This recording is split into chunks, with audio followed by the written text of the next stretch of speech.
Salam hər kəsə. Şagirdlərimin istəyi ilə güvən testində məhlulların həll olma 10.1 həll olma testində son 10 sualın izahını verəcəm. 20-ci sualdan başlayıram. 29-a kimi bütün sualların izahına baxacağıq.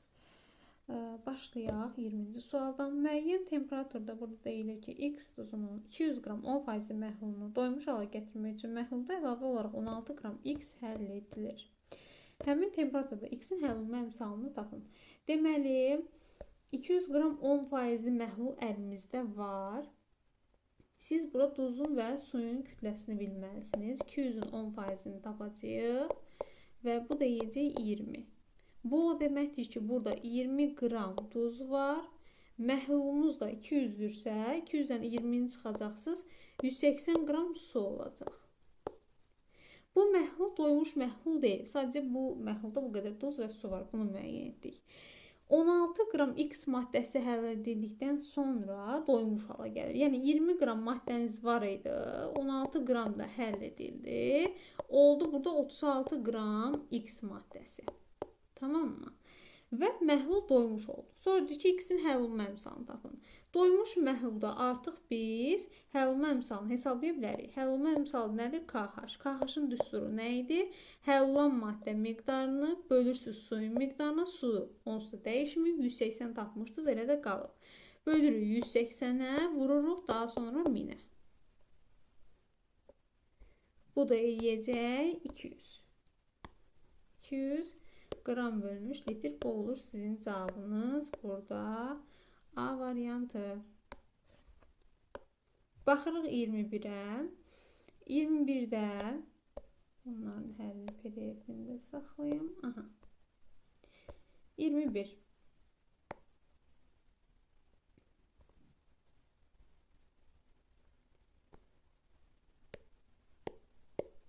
Burada deyir ki, demək bizə verilib cədvəl həll olunma əmsalı A, B, C-ni istəyir tapın. Aha, gəlin baxaq görək hamısında nə istəyir. Ayrı-ayrılıqda baxacağıq. Birincidə məhlulun kütləsini verib, həll olunan maddəni verib və həll olunma əmsalını istəyir. Məhlulun kütləsini veribsə və həll olunan maddəni veribsə, mən həll olunma əmsalını hesablamaq üçün gərək suyu biləm. Ona görə də suyu tapmaq üçün su yazmayaq da M su qeyd edək. Məhlulun kütləsindən çıxırsınız həll olunan maddəni və bu da edir 500 qram. Bundan sonra KH-ın düsturunu yerinə qoyub hesablayacaqsınız. Bura A yazaq həm də. A KH-da, KH istəyir. Deməli, duzumuz 120 qramdır, suyu tapdınız 500 qram və ondan sonra 1000-ə vurursunuz. Belə, bu da edir 240. A-nın qiymətini tapdınız ki, 240 imiş. Sonra, keçirəm növbətiyə. İkincidə bizə məhlulu 250 verib, KH-da 250 verib və həll olunan maddəni istəyir. Uşaqlar, KH həm də bizə nəyi göstərdi? Mən həmişə uşaqlarıma deyirəm bunu. Yəni, KH-ın qiyməti 250 verilibsə, demək ki, bu 1000 qram suda həll olunan maddənin miqdarını göstərir. Elə deyilmi? O zaman 250-nin üzərinə 1000 gəlsəniz, məhlulu tapacaqsınız ki, 250 qram duz həll olanda məhlulun kütləsi də olur 1000 gələcək üzərinə 1250. Doymuş məhlul belə olur, yəni 1250 olur. Oradakı maddənin kütləsi 250-dir. Mən buradan sonra tənasüb edəcəm. Yazıram ki, yaxşı, 1250 qram məhlulda 250 qram maddə həll olursa, o zaman 250 qram, burada fikir verin uşaqlar, doymuş məhlulun kütləsi dediyinə görə mən bu tənasibi qura bilirəm. Çünki 1250 və 250 doymuş məhlula uyğun olan miqdarlardır. 250-yə də yazıram X. Bu da 5 dəfə az yiyəcək, yəni 50 qram olacaq cavabınız. B-ni də tapdınız. Sonra, növbəti sualda maddəni verib və həll olunan əmsalını verib. Bu dəfə doymuş məhlulu istəyir. Yenə oxşar tipdə olacaq burada da. 200-ə əgər həll olunma əmsalı üzərinə 1000 gəlirsiniz və məhlul olur 1200. Bu dəfə yenə yazıram 1200 qram məhlulda 200 qram maddə həll olursa, Bu sefer bizə maddəni verib 20 qram, məhlulu tapacağıq. Buraya yazıram C. Şu C-ni tapacaqsınız. Bunu da elə bir ki 10-a böləcəksiniz. Eləyəcək 120. Deməli, birincidə tapmışdıq 240 idi. Səhv eləmirəmsə. 240, 50 və 120 doğru cavabımız olur burada. D variantı. Keçək növbəti suala. Deməli, 22-də müəyyən temperaturda 410 qram kristal hidratı 790 qram suda tam həll olaraq doymuş məhlul əmələ gətirir. Həmin temperatura maqnezium sulfatının həll olma əmsalını tapın.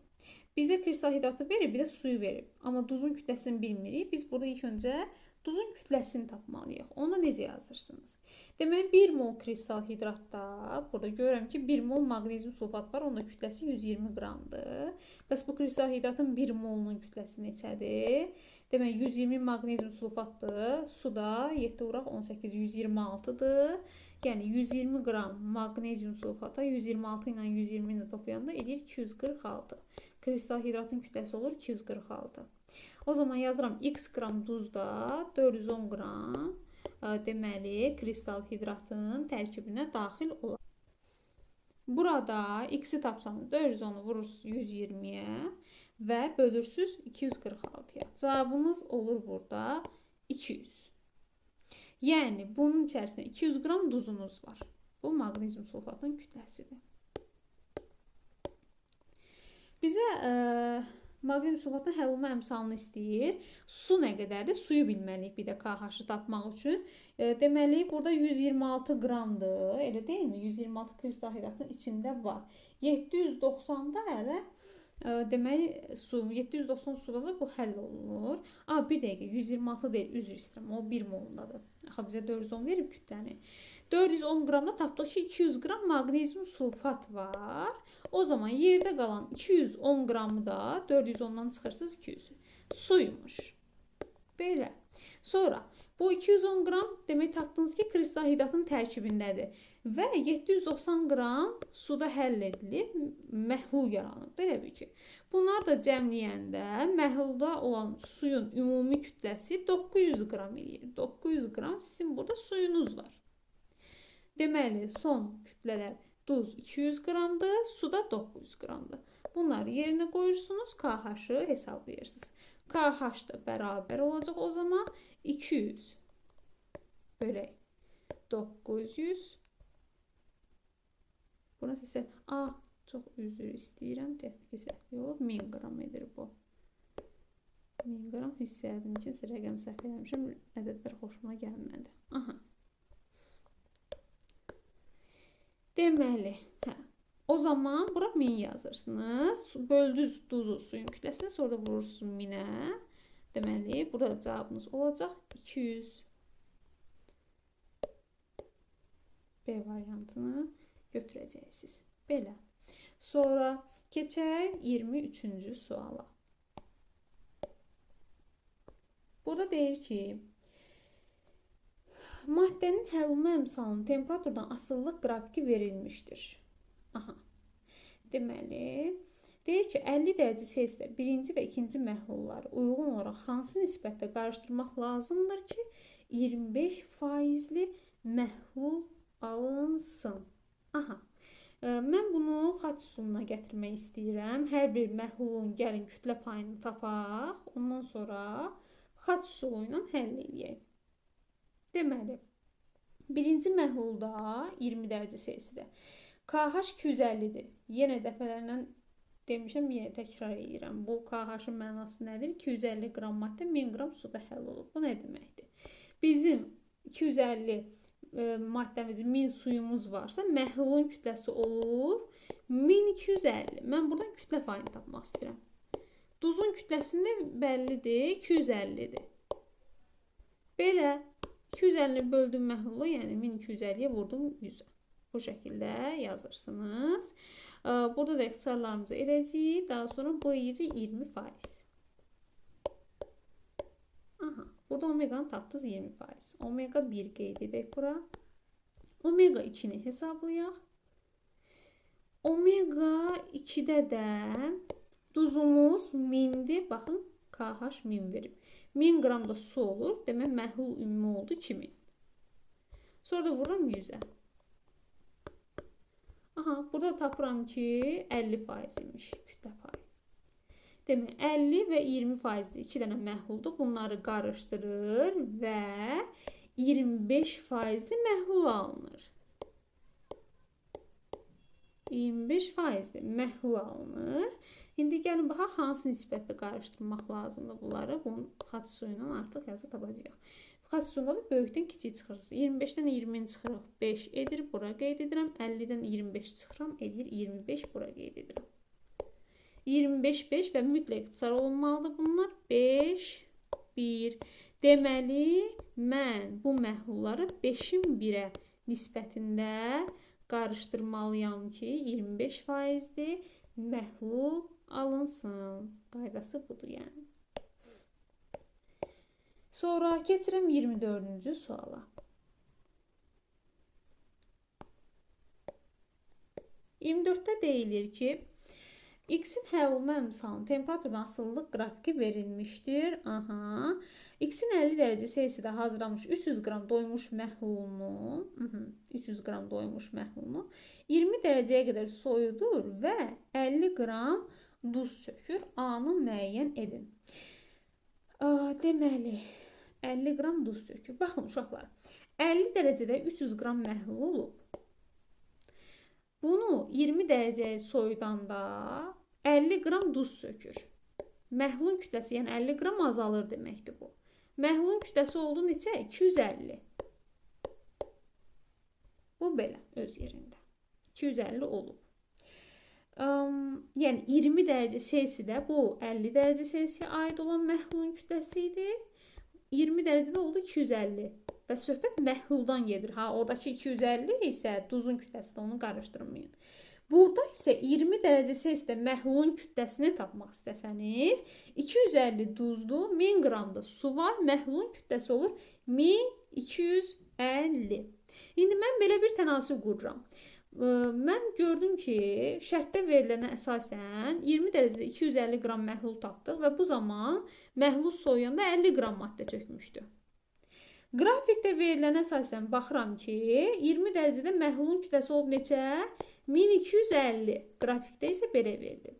Bəs burada nə qədər duz çöküb 1250 olub məhlulun kütləsi, onu bilmirəm. X yazıram. Aydındır? Baxın, burada mən məhlulu yazıram deyə, bunun altında da uyğunluğu gözləmək üçün məhlulun kütləsini qeyd etməlisiniz. Ona görə də mən burada 250-yə əsasən yox, bunun üzərinə 1000 gəldim, məhlulu tapdım, onu əsasən hesabladım. Belə, X də burada eləyəcək 10. Yəni 10 qram maddə çöküb. 10 qram maddə çöküb. Və 10 eləyir. Ay, üzr istəyirəm. 10 nədir? 250 qram maddə çöküb və 250 qram maddə qalıb. Bəs əvvəl nə qədər idi maddə? Bizdən də A-nı istəyir.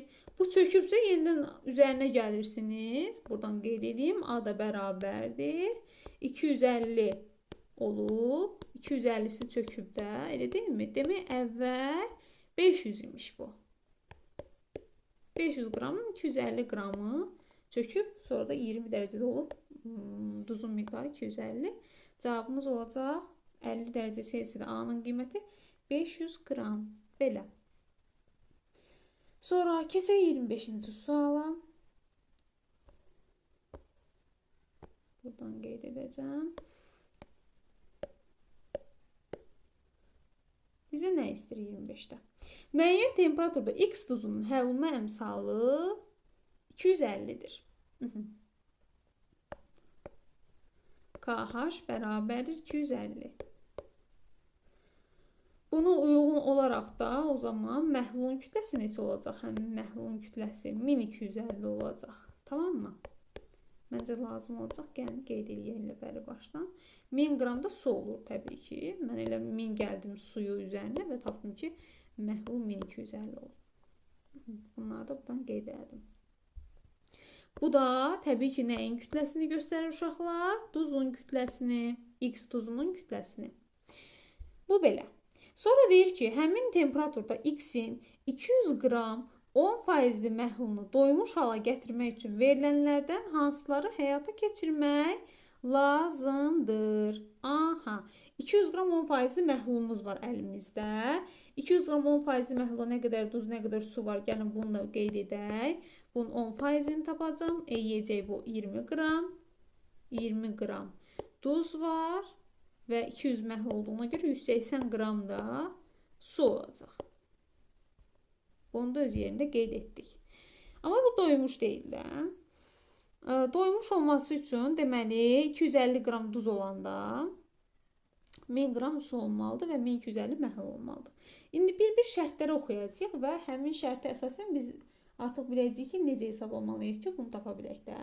Birincidə məsələn mənə verir ki, məhlula əlavə olaraq 25 qram duz həll etmək. 25 qram duz həll etsək, deyir ki, doymuş olar. Yəni bu suyu dəyişmir, duz həll etmək istəyir. O zaman gəlin belə bir şey yazaq. 1000 qram suda 250 qram maddə həll olur, elə deyilmi? 1000 qram suda 250 qram maddə həll olur. Bunlar 4-ün 1-ə nisbətindədirlər, elə deyilmi? Baxın, 4-ün 1-ə nisbətindədir bunlar. İndi burada 180 qram su varsa 4-ün 1-ə nisbəti olmalıdır doymuş məhlulun yaranması üçün. Yəni duz sudan 4 dəfə az olmalıdır. Bu da deyir burada 45. 45 qram da duzumuz olmalıdır. Aydındırmı? 45 qram duz olmalıdır. 20'si əlinizdə var. 45 olması üçün bəli düz deyir. 25 qram biz bura gərək duz əlavə edək ki, həmin o doymuş məhlul alınsın. Baxın, çox bəsit. Yəni belə yanaşa bilərsiniz. Tənasib də qura bilərsiniz. Böyük ədədləri vurun, bölün, çıxın, toplayın. Yəni belə də yaza bilərsiniz. 4-ün 1-ə nisbəti ilə konkret həll etmək olar. O zaman birincini götürürəm mən doğru. Sonra keçək 2-yə. 2-də nə deyir? 100 qram 25% X məhlulu əlavə edib qarışdırmaq. Burada 2 dənə məhlul qarışdırır. O zaman deməli əvvəlki məhlulu biz bilirik. Burada qeyd etmişik. 100 qram 25% məhlulda görək nə qədər duz olar, nə qədər elə duzu tapsaq kifayətdir. 100 qram 25% məhlulda uşaqlar gözünüzün qabağındadır. Burada 25 edir bu. 25 qram duzumuz var. Tamam mı? İndi mən bu iki məhlulu qarışdırsam 200 və 100. Ümumilikdə məhlulun kütləsi olacaq 300 qram. Duzun kütləsi də olacaq 20 və 25 cəmi 45 eləyəcək. Yəni 300 qram məhlula 45 qram duz olacaq. Doymuş məhlulda da biz bayaq dedik ki 1250 məhlulda 250 duz olur. Yenə baxın 1250 və 250. 5-in 1-ə nisbətindədirlər bunlardan. Yəni məhlulla duzun kütlə nisbəti 5-in 1-ədir. Bura baxaq görək 5-in 1-ə deyilmi? Yox, 5-in 1-ə deyil. Deməli böləndə hətta altına dəqiq eləmir də, yəni tam bir ədəd vermir bizə. Hardasa 6,1 neçə? 1. Aydındırmı? Yəni demək ki, bu iki məhlulu qarışdıranda biz doymuş məhlul ala bilmirik. Tamam mı? O zaman ikinci yanlışdır. İkinci yanlışdır. Yenə deyirəm, bunu omeqanın düsturu ilə də yaza bilərsiniz. Omeqanı taparsınız, burada da yerinə qoyarsınız, yazarsınız. Yəni belə də eləmək olar. Belə də eləmək olar, rahatdır. Sonra hər iki üsul yəni doğrudur, yanlış deyil. 3-də deyir ki 200 qram 30% X məhlulu əlavə. Bu dəfə 200 qram 30% məhlulu əlavə edir. 200-ün 30%-ni tapsaq, burada nə qədər duz eləyir? 60 qram. Yəni mənə lazımdır ki 5-in 1-i olsun kütlə nisbəti, deyilmi? 200 məhlul, 200-də əvvəldə var idi. Məhlulumuzun kütləsi oldu 400. Duz da 200 qram 10%li məhlulda nə qədər duz vardı? 20 qram. Bu da 60 qram gəldi. Üzərinə elədi 80 qram. 5-in 1-ə olurmu? Bəli. Burada nisbət 5-in 1-ə olur. Ona görə də doğrudur. Bizə də 5-in 1-ə nisbət lazım idi. O zaman üçüncünü doğru hesab edirik. Sonra dördüncüyə bir də baxaq. Suyun yarısını çıxarmaq məhluldan. 200 qram 10%li məhlulda 20 qram duz var idi. 180 qram da su var idi. Doymuş məhlulda biz su duz nisbətini yazmışıq. 4-ün 1 olmalıdır, elə deyilmi? Yaxşı, 4-ün 1 olmalıdır. İndi mən buradan suyun yarısını çıxarsam 90 qram su qalır. 90 su, 20 də duz. 4-ün 1 olurmu? Yox. 80 olmalıdır ki, 4-ün 1 olsun. Ona görə də 4-cü də yanlışdır. Belə, o zaman doğru variant götürürsünüz. Burada 1, 3 cavabınız olur. Burada da B variantı. Belə, sonra keçək 26-cı suala. Burada nə verib bizə? Oksigen qazının təzyiq və temperaturuna asılı olaraq həll olunması verilmişdir və N1, N2, N3 bir-birinə bərabərdir. X, Y üçün doğru olanları müəyyən edin deyir. Burada sadəcə qazların həll olunmasına təzyiq və temperaturun təsirini bilərək məntiqlə cavab tapmaq lazımdır. Gəlin yadımıza salaq. Təzyiq qazların həll olunmasına necə təsir edirdi? Təzyiq artdıqca qazların suda həll olunması artırdı. Deməli, qazların suda həll olunması təzyiqdən düz asılıdır. Amma temperaturdan tərs asılıdır. Temperatur artanda qazların suda həll olunması azalırdı. İndi gəlin cədvələ baxaq. Biz elə bir şey etməliyik ki, elə bir qiymət götürməliyik ki, X və Y-in yerində bunların həll olmaları bərabər olsun. Orada tarazlığı qorumalıyıq. Baxaq. Birincini verib bizə təzyiq 1-dir, temperatur isə 40-dır. İkincidə təzyiq 2'dir. Baxın, təzyiq artıb. Təzyiq artıbsa, təzyiq axı qazın suda həll olmasını artırırdı, elə deyilmi? Deməli, əgər temperaturları bunların eyni olsa, ikincidə N2-nin qiyməti daha böyük olacaq. Təzyiq artdığına görə.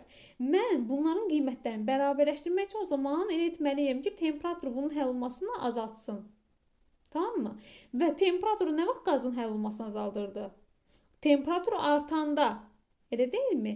40 dərəcə veribsə birincidə, demək bunu 40-dan böyük götürməliyəm ki, təzyiq bunun həll olmasını artıranda bu temperaturda bunun həll olmasını aşağı salsın, orada tarazlıq qorunsun. Deməli, Y-də 40-dan böyük bir qiymət götürmək lazımdır. Yəni burada 40 dərəcə, 15 dərəcə 100% olmaz. İndi 15-dən böyük ola bilər də, yəni 40-dan da böyük bir ədəddir. Belə götürmək olar. Yaxud 60-dan kiçik, 60-dan 40 arasında da qiymət ala bilər və 40 dərəcədən böyük, yəni bu üçü götürmək olar hardasa. İndi baxaq X-ə, X-də uyğun olanı seçəcəyik və cavabımız çıxacaq. Sonra gəldim X-ə. Bu dəfə uşaqlar təzyiqi soruşur və temperatura baxın 40. Birincidə 40'dır, ikincidə 3-cüdə daha doğrusu 15'dir. Temperatur aşağı düşür. Temperatur aşağı düşəndə nə olurdu? Həll olma artırdı. Çünki qazlarda temperatur tərsinə təsir edir də. Həll olma artırsa, demək mən elə qazı təzyiqini, oradakı təzyiqi elə dəyişməliyəm ki, bu həll olmanı azaltsın. Harada qalmışdıq? Həll olmanı azaltmalıdırsa, təzyiqi də biz azaldanda həll olma azalırdı. Demək ki, X-in yerinə qoyacağımız qiymət 1-dən kiçik olmalıdır. Belə. O zaman X 1 atmosferdən kiçikdir. Y də 40-dan böyük götürməliyik. A variantı burada sizin doğru cavabınız olacaq. Sonra 27-ci sualda deyir ki, temperatur artırdıqda hansı maddələrin suda həll olma əmsalı artır? Temperaturu bərk maddələrin suda həll olma əmsalına düz mütənasib asılıdır. Bərk maddələrin həll olması temperaturdan düz asılıdır. Ona görə bərkləri seçməlisiniz burada. Deməli, karbon qazı çıxdı, qazdır. Glukoz adicərdə bərk haldadır, götürəcəksiniz. Kalium nitrat duzdur, bərk haldadır, götürəcəksiniz. Ammonium klorid duzdur, bərk haldadır, götürəcəksiniz. Oksigen qazdır, bu da çıxdı. Mis sulfat da duz olduğuna görə bərkli götürəcəksiniz. Yəni 2, 3, 4 və 6 olacaq. Keçdi 28-ə uşaqlar. 28-də bizə bir qrafik verib. Deyir ki, burada KH 200-dür. Və bu deyir ki, X maddəsi suda həll olma əmsalının temperatur asılı qrafikinə əsasən eyni temperatur hansı məhlullar doymuşdur? Baxacaq nisbətlərə uyğun nisbət olmalıdır qrafikdəki ilə. Baxın, qrafikdə bizə verib KH 200. Bu nə deməkdir? KH 200 olanda burada 1200 məhlul olur. 1200 məhlul və 1000 qram su olur. Nisbətlə də gedə bilərsiniz, düsturla da gedə bilərsiniz. Məhlulla 200 1200-dürsə, deməli məhlul 6 olanda duz 1 olur, 6-nın 1-ə nisbəti. Su ilə 1200-dürlərsə, su ilə də 5-in 1-ə nisbətindədirlər. Baxın, belə baxa bilərsiniz bu suala, yəni daha rahat olacaq. İndi birinciyə baxırıq. 40 qram X və 200 qram su. 40-200. Neçə olacaq? 5-in 1 olurmu? Bəli, olur. Deməli, birinci uyğun gəlir. Bizə lazımdır su ilə duz 5-in 1 olsun. Sonra ikinci. Su yenə 50-250. 5-in 1-ədir. Bəli, su ilə duzun kütlə nisbəti 5-in 1-ədir. Yəni, su duzdan 5 dəfə çoxdur kütləcə. Yəni, ikinci də doğrudur. Sonra üçüncü. 400-600 bu 5-in 1-ə deyil. 5-in 1 olması üçün gərək suyun kütləsi oradan 300 qram olardı. Ona görə üçüncü uyğun deyil. Dördüncü 500-100 yenə 5-in 1-ədir su ilə duz. Ona görə 4-ü düz götürürsünüz. Beşinci 120-20 burada da 6-nın 1-ə nisbət. 6-nın 1-ə məhlulla duz arasında olan nisbət idi. Diqqətli olursunuz. Bizə su ilə duz arasında gərək 5-in 1 olardı. Ona görə də səhvdir. Doğru variantımız oldu 1, 2 və 4. Sonra keçirik sonuncu sualımıza. 29-a baxaq. Maddələrin suda həll olmasının temperaturdan asılılıq qrafikinə əsasən doğru olan ifadələri müəyyən edin. Baxın uşaqlar. Həll olmanın temperaturdan asıllığını verib. Burada X-lə Y-in həll olması getdikcə artır. Yəni, temperaturdan düz asılı. Demək ki, X-lə Y bərk maddədir. Z-də azaldığına görə bu Z-in qaz aqreqat halında olan maddə olduğunu göstərir. İndi baxaq. Z-in həll olması endotermikdir. Yox, uşaqlar. Bərk maddələrin həll olması endotermikdir. Z-də dedik ki, bərk deyil. Ona görə də buradan qeyd edim elə üzərində. Baxın, bu yanlışdır. Eksotermik proses deməli idi. Sonra 20 dərəcə Selsidə həll olması daha yüksəkdir. Y-dir. Yəni demək istəyir Y-in həll olması daha yüksəkdir. 20 dərəcə Selsidə. Y burada uşaqlar göz qabağındadır. Yəni Y-in həll olması yüksək yox, ən aşağıdadır. Ona görə ikinci də yanlışdır. 3-də deyək ki, 40 dərəcədə Y və Z-in həll olmaları eynidir. Baxaq. Bəli, görürsünüz uşaqlar, bunların qrafikləri 40 dərəcədə kəsişir müəyyən bir nöqtədə. Ona görə də bu doğrudur. X adi şəraitdə qazdır. Xeyr, bəri başdan dediyim X-lə Y bərk haldadır. Sonra X və Y-in həll olmasına təzyiq təsir etmir. Bəli, bu da düzdür. Çünki bərk maddələrin həll olmasına təzyiq təsir etmir. Deməli, doğru dedik 3-lə 5. Belə uğurlar arzulayıram hər birinizə. Əgər hər hansı bir sualınız yaranarsa, şərh bölməsində qeyd edə bilərsiniz. Sağ olun.